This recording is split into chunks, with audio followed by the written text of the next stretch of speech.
Hey guys, it's Beth with Contado Wellness. And when you're first working on glutes, I know it can be really nerve wracking to work on glute tissue. It's okay to work on glutes with the linens over your client. But what I want you to do is to find these points. I need you to find the greater trochanter of your client. I need you to find the iliac crest of your client. And I need you to be able to find their sacrum. Pretty much all the tissue in between there is fair game.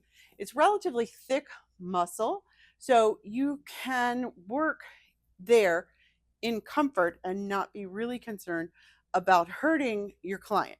But it's important to know your boundaries. So, greater trochanter, iliac crest, sacrum, and then just bring your hands into that nice thick glute tissue.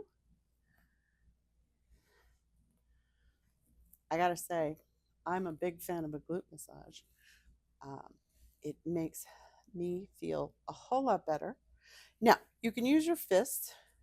You can also use a forearm. What I don't recommend probably is coming in with fingers or with your whole flat hand. That's probably a no-no.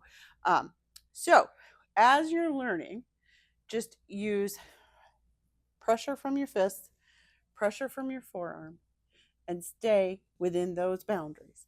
And you'll be fine doing glute massage. And your clients, honestly, they'll thank you.